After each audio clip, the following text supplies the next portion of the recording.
Welcome back student in basic chemistry course. In previous session we are going to discuss the second type of corrosion is immersed corrosion or the wet corrosion or electrochemical corrosion.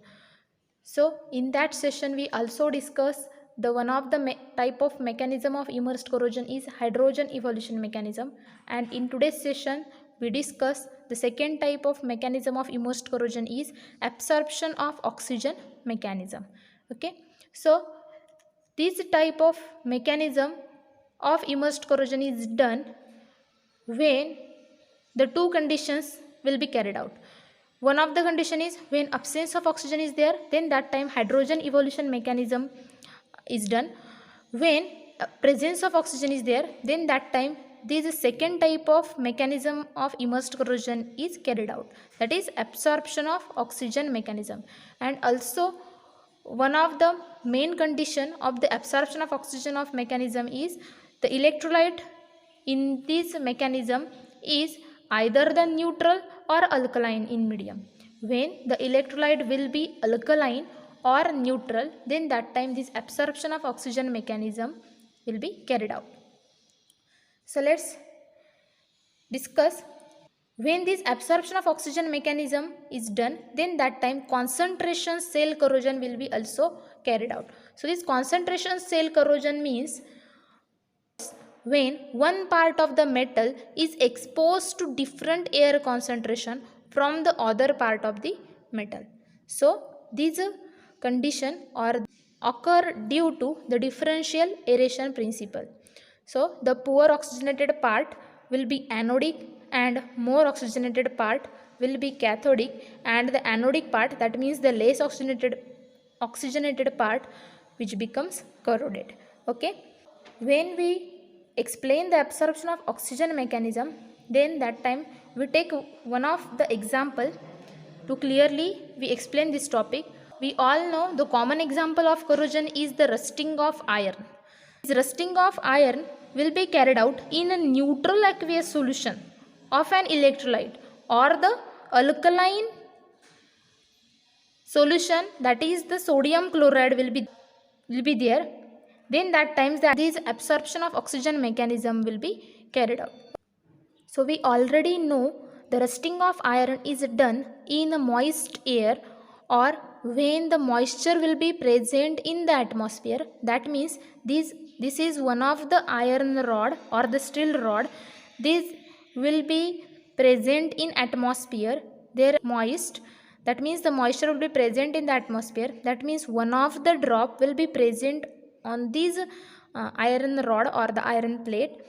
The small film of oxide is formed on the surface of this metal, and one of the water drop will be present over it, and this oxide film form over this iron plate. This film will be porous, or this film will having a cracks on it, or also so on this porous part the droplet of water will be present over it. So that's why this crack part or the pore part of this oxide film and the water droplet over it. So that's why these cracks or the pore part of this iron plate will be less oxygenated. That means this part becomes anodic, and this oxide film part will be having a large surface area. This become act as a cathode. This cracked part of this iron metal dissolves and forms a Fe2 plus ions with the liberation of electrons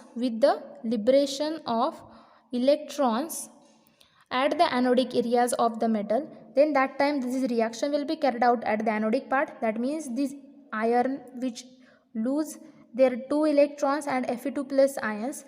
So these iron can lose their electrons, so that's why the oxidation reaction will be carried out, and at the same time these electrons will be liberated at the anode. They will be flow from the anodic areas to the cathodic areas through the metal, where the electrons are intercepted by dissolved oxygen in presence of water. Water will be having a formula is H2O. That means the water having presence of OH minus ions on it. So that's why this H2O or the water droplets which reacts with these liberated electrons from the anode, and also the oxygen will be present in this water droplet to form the OH minus ions. So in these reactions the electrons get accepted, so that's why the reduction reaction will be carried out at the cathode. So these Fe2 plus ions, at the anode and the OH minus ions at the cathode, they diffuse and they meet to form the ferric hydroxide. That means these Fe2 plus ions lost by the anodic areas and OH minus ions formed at the cathodic areas, they meet and forms the ferric hydroxide, that is FeOH2. And this ferric hydroxide is oxygenated to form, they get oxygenated, that means more amount of the oxygen they can contact with this ferrous hydroxide, so that's why they produce the ferric hydroxide, that is FeOH3, and their color is yellow, so that's why they will be named as the yellow rust. And this yellow rust or this ferric hydroxide which decompose to produce the Fe2O3 into 2H2O. So this Fe2O3 and 2H2O is the rust, or this rust will be reddish in color, reddish brown in color. म्हणजेच आपण पाहतो की लोखंडाचा एखादा rod जर असेल तो काही काळ जर ॲटमॉस्फिअरमध्ये तसाच राहिला, म्हणजे ॲटमॉस्फिअरमधल्या मॉइश्चरच्या कॉन्टॅक्टमध्ये, म्हणजे जसं आपण पाहतो की वॉटरचे ड्रॉपलेट्स जर त्या आयरन रॉडच्या कॉन्टॅक्टमध्ये आले असतील तर त्यावेळी काही काळानंतर त्या आयरनच्या रॉडवर आपल्याला रेडिश ब्राऊन कलरचा थर जमा झालेला दिसतो, तो म्हणजेच काय असतो, ही रस्ट असते, किंवा त्याचा फॉर्म्युला आहे Fe2O3 2H2O आणि त्याचा कलर असतो reddish brown. Okay, so this corrosion product may be black or anhydrous magnetite Fe3O4 if the supply of oxygen is limited. We discuss here the absorption of oxygen mechanism. Next we discuss the different types of corrosions. So there are having generally 3 types of corrosions will be discussed in our today's lecture. So first type of corrosion is the pittic corrosion. So this pittic corrosion, occurs due to the presence of dust, sand and other impurities on the metal surface. आपण जसं म्हणतोय की metal सरफेसवरती जर फक्त water droplet असेल किंवा water ड्रॉपलेट्सच्या कॉन्टॅक्टमध्येच आल्यानंतर मेटलचं corrosion होत असेल तर तसं नाही आहे, तर डस्ट किंवा सँड किंवा अदर इम्प्युरिटीज जरी मेटलच्या सरफेसवर असतील तर त्याही वेळेला आपल्याला करोजन झालेलं दिसतं.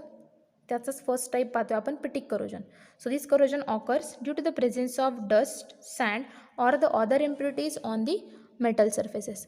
So due to the presence of dust on the metal surface, they are having a different amount of oxygen will be there. Hence some part of this metal, means this part of the metal having a gap or the crack on it, then that time this crack part or this gap part having a dust or sand will be deposited, then that time this pittic corrosion will be carried out. Okay, so hence some part of the metal which becomes anodic and other part becomes cathodic. So the anodic part, this is the anodic part, that is a gap part, that is less oxygenated, so that's why they will be anodic part, and this cathodic part becomes more oxygenated, so that's why they becomes cathodic. So the anodic part becomes corroded as compared to the cathodic part, resulting in the formation of pits or holes or the cavities in the metal. So the rate of corrosion will be increases, more and more dust will be deposited on the metal surfaces. So this is the pittic corrosion. Next we see the second type of corrosion is the waterline corrosion. So this waterline corrosion is also quite common in ships and water storage tanks, in which the portion of metal surface is under the water and some of the portion which becomes above the water. So we see here one of the example of the water storage tank. So this is one of the water storage tank. In this water storage tank having some part which becomes under the water and some part which becomes above the water. So this above the water part which becomes more oxygenated, so this part which becomes cathodic, which act as a cathodic, and a less oxygenated part which becomes under the water. So this less oxygenated part which becomes anodic. These less oxygenated part get corroded, whereas the more oxygenated part get saved from the corrosion. So this is the second type of corrosion, is the waterline corrosion. Next we see the third type of corrosion is the service corrosion. So this service corrosion occurs when the gap is formed between the two metals. So these are the two metals is there, and these two metals having some gap is there. So this is the some gap will be present in between these two metal or the non-metallic material. Then that time the service corrosion can be carried out. So this is initiated by difference in concentration of oxygen. So this will be also carried out due to the difference in concentration of oxygen. So this gap part becomes less oxygenated because this part having a less oxygen will be present. So that's why this is the less oxygenated part. That means this part becomes anodic, and a more oxygenated part which becomes cathodic. So it results into the formation of electrochemical concentration cell. So the concentration of oxygen is higher on the outside of the gap, which act as a cathode, and comparison to the inside part of the service act as a anode. So this anodic part get corroded, whereas the cathodic part becomes safe from corrosion. So this service corrosion will be minimized by eliminating the service by continuous welding. When we carry out the welding process over these two metal, then that times this gap will be not present in between these two metal, and then that times this service corrosion will not be carried out.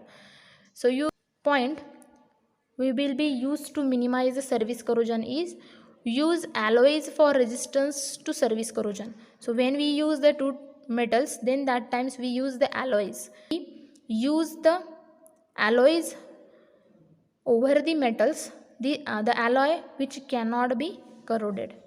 So and the service corrosion will be eliminated. Okay, so today we stop here. In next video we discuss the next part of this unit is factors affecting of rate of electrochemical corrosion. Thank you.